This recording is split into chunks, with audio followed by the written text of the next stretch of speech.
Praise the Lord. இயேசு கிறிஸ்துவின் நாமத்தினால உங்கள் எல்லாரையும் மீண்டும் சந்திப்பதில் எனக்கு மிகவும் சந்தோஷமாய் இருக்கிறது. ஆமேன், அல்லேலூயா. உங்கள் எல்லாவரையும் தேவன் தாமே அளவில்லாத ஆசீர்வாதங்களினால ஆசீர்வதிப்பாராக. இன்றைய நாட்கள்லையும் இஸ்ரவேல் தேசத்துல யுத்தம் நடந்து கொண்டு இருக்கிறது. எல்லாவரும் இதை குறித்து தான் பேசுகிறாங்க. இதை குறித்து தான் வலைத்தளங்களில் அவர்களுடைய தேடுறாங்க, பார்க்குறாங்க. எல்லா காரியங்களுமாக இருக்கிறது. ஆனாலும் வேதம் சொல்லுகிறது இஸ்ரவேலை காக்கிறவர் உறங்குவதுமில்லை அயர்வதுமில்லை என்று. சங்கீதம் 121 அதிகாரம் 4 இவ்வண்ணமாக சொல்லுகிறது. இஸ்ரவேலை காக்கிறவர் தூங்குவதுமில்லை அயர்வதுமில்லை. அவர் தூங்காமல் அயராமல் இருந்து கண் விழித்து என் தேவன் இந்த தேசத்தை காப்பார். ஆமேன், அல்லேலூயா. அதே போல ஆபிரகாம் கேட்கிறார் தேவனிடத்துல 10 நீதிமான்கள் இருந்தால் அந்த தேசத்தை நீங்கள் அழித்து போடுவீங்களா ஆண்டவர் என்று தேவன் ஆபிரகாமுக்கு வாக்குத்தத்தம் கொடுக்கிறார். 10 நீதிமான்கள் நிமித்தம் நான் அந்த தேசத்தை அழித்து போட மாட்டேன் என்று. ஆகவே 10 நீதிமான்கள் அல்ல, 10க்கும் மேற்பட்ட எத்தனையோ நீதிமான்கள் இந்த தேசத்துல இருக்காங்க. ஜெபிக்கிறவங்க இருக்கிறாங்க, உபவாசிக்கிறவங்க இருக்காங்க. இந்த தேசத்து ஜனங்கள் அவங்க இயேசு கிறிஸ்துவை ஏற்றுக்கொள்ளாவிட்டாலும் பிதாவானவரை நோக்கி வைராக்கியமாக ஜெபிக்கிற ஜனங்கள் இருக்காங்க. உங்களுக்கு தெரியுமா, குளிர்காலங்களில் சில நேரங்களில் வின்டர் பனித்துளிகள் கொட்டும். ஆனாலும் அந்த பனித்துளியில அவங்க அந்த பிள்ளைகளையும் அவங்கக்கிட்ட குழந்தைகள் இருப்பாங்க. இப்படி சின்ன சின்ன குழந்தைகள் எல்லா குழந்தைகளையும் கூட்டி கொண்டு வெஸ்டர்ன் வால்க்கு போவாங்க. போயிட்டு அந்த பனி பிள்ளைங்கட அந்த இதுங்களை பார்த்தீங்களா பிள்ளைங்கட அந்த மூடி கொண்டு போகிற அந்த துணியிலெல்லாம் பனித்துளிகள் இருக்கும்.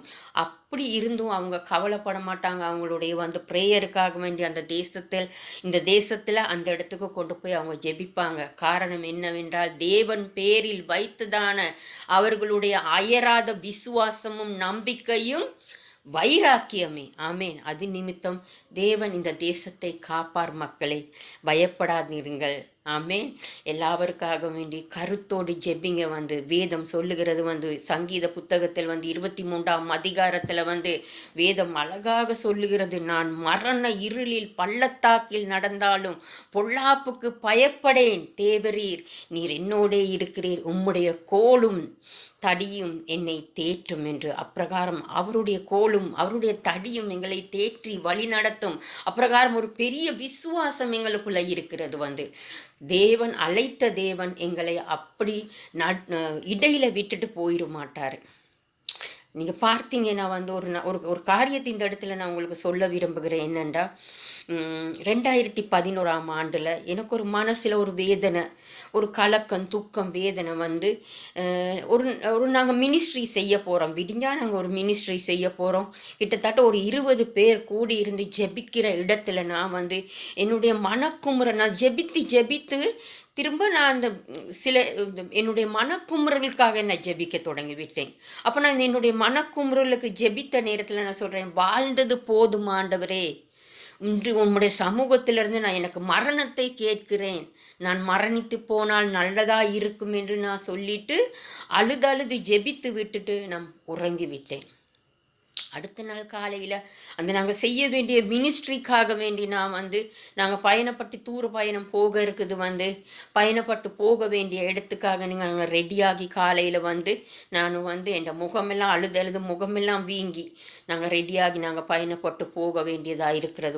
பயணப்பட்டு போகிறது அன்றைய நாளில் ஒரு ஊழியக்காரனூடாக இந்த வசனத்தை பேசினார்.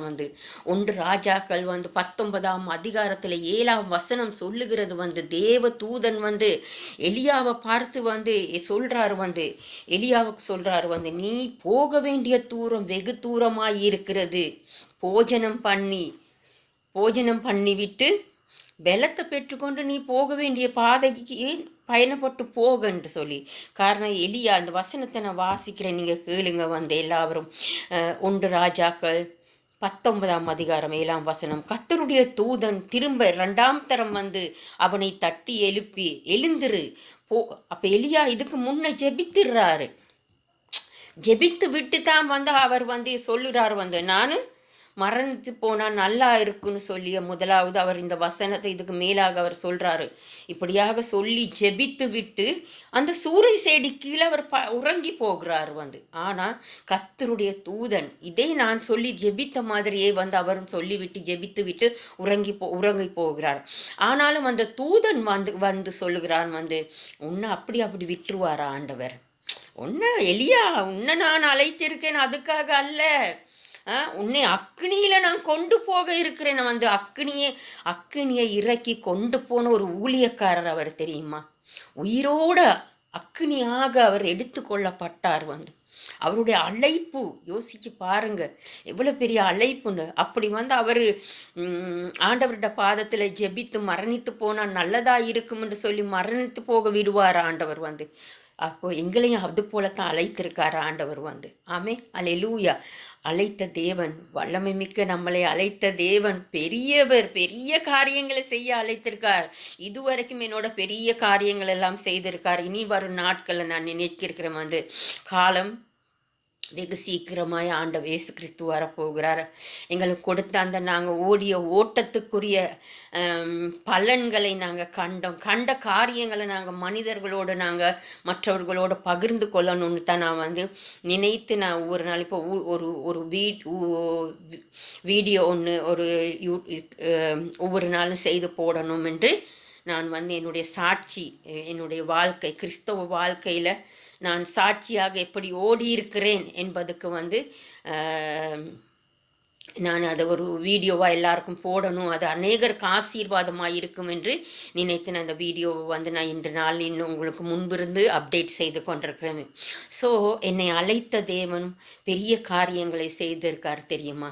அவருடைய நாமத்துக்கு இலக்கு வராதபடி, அவருடைய ஊழியத்துக்கு இலக்கு வராதபடிக்கு, அவருடைய சுவிசேஷத்துக்கு இலக்கு வராதபடிக்கு நான் எல்லா காரியங்களிலும் பார்த்து என்ன நான் செதுக்கி கொண்டேன் தெரியுமா? உடுப்பில் நான் என்னன்னா அழகா உடுக்கணும், நீட்டாக உடுக்கணும், ரெஸ்பெக்டாக உடுக்கணும், மரியாதையாக உடுக்கணும், மற்றவர்கள் பார்க்குறதுக்குன்னு சொல்லி நான் எல்லா காரியங்களையும் நான் வந்து என்னை நான் வந்து செதுக்கி கொண்டே வந்து. ஏன் தெரியுமா? தேவனுடைய பிள்ளைகளாக நாங்கள் உங்களுக்கு முன்பு நின்று பேசும்போது எங்களுடைய லைஃப்பில் வந்து சாட்சி இருக்கணும் வந்து. அந்த சாட்சி தான் முக்கியம் வந்து. அந்த சாட்சியை எனக்கு ஆண்டவர் நிறைய கொடுத்த அந்த ஆசீர்வாதத்தை நான் இந்த நாட்கள் உங்களோட சாட்சியாக பகிர்ந்து கொண்டு இருக்கிறேன். ஆமேன், ஹல்லேலூயா. ஸோ அந்த வசனம் வந்து எலியா அப்படியாக வந்து ஜெபித்து விட்டு கிடந்த நேரத்தில் வந்து தேவ தூதன் எழும்பி வந்து சொல்லுகிறார் வந்து, நீ போக வேண்டிய தூரம் வெகு தூரம் இருக்கிறது. ஆமேன், ஹல்லேலூயா. எங்களை அழைத்த தேவன் வந்து எங்களை இன்னும் பல காரியங்களை செய்ய வச்சிருக்கிறார் வந்து தேசத்துல. அந்த காரியங்களை செய்து முடிக்கும் வரைக்கும் எங்களுக்கு மரணம் இல்லை. ஆமேன், ஹல்லேலூயா. காக்கிற தேவன், அவர் உறங்குவதும் இல்லை, அயர்வதில்லும் இல்லை. விசுவாசிக்கிறேன் நான் வந்து. ஆமேன், ஹல்லேலூயா. இன்றைக்கு என்னோட சேர்ந்து எல்லோரும் வந்து ஆமேன் சொல்லுங்க. ஆமேன். எங்களை அதே பிரகாரம் வந்து ஆண்டவருடைய இந்த வேத வசனத்தின் பிரகாரம் வந்து அவருடைய காரியத்தை செய்ய எங்களை அழைத்திருக்கார். நாங்கள் போக வேண்டிய தூரம், செய்ய வேண்டிய காரியங்கள் தேவனுக்காக இன்னும் நிறைய இருக்கிறது வந்து. எங்களை சுற்றி இருக்கிறவர்கள் எல்லாம் எங்களுக்கு சாட்சி உள்ளவர்களாக இருக்காங்க வந்து. அவங்களெல்லாம் எங்களுக்கு நிறைய பேர் எங்களோட சாட்சியை அவங்க சொல்லக்கூடியவங்களாக இருக்காங்க.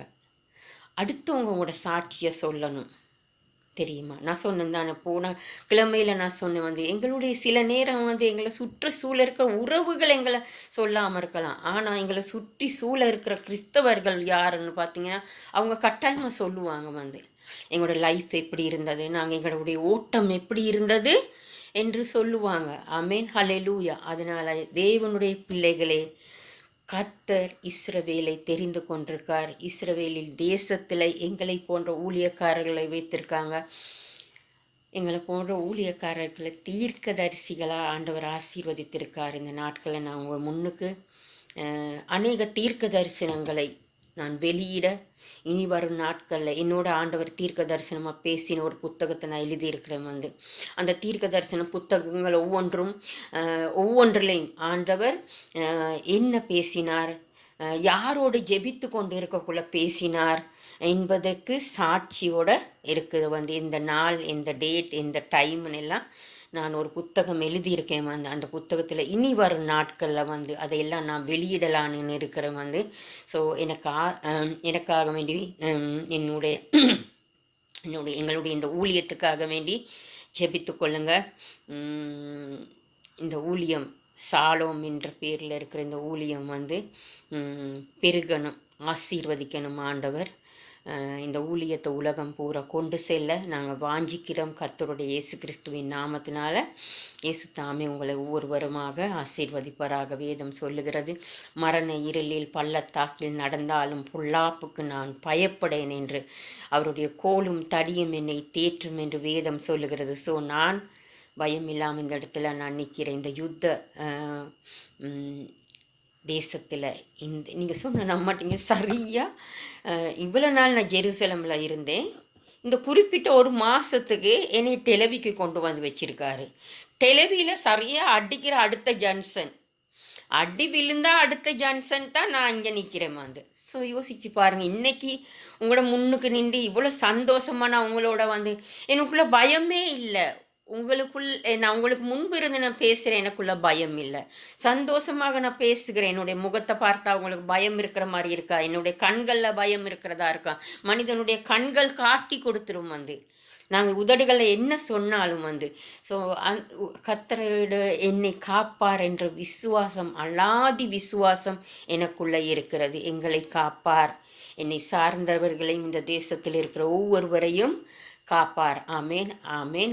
உங்கள் ஒவ்வொருவருக்கும் இயேசு கிறிஸ்து தாமே அளவில்லாத ஆசீர்வாதங்களினால் ஆசீர்வதிப்பாராக. ஆமேன், ஹல்லேலூயா. உங்கள் ஒவ்வொருவரையும் வாழ்த்தி இயேசு கிறிஸ்துவின் நாமத்தினாலே இந்த நேரத்தில் உங்களிடத்திலிருந்து விடை பெறுகிறேன். ஆமேன்.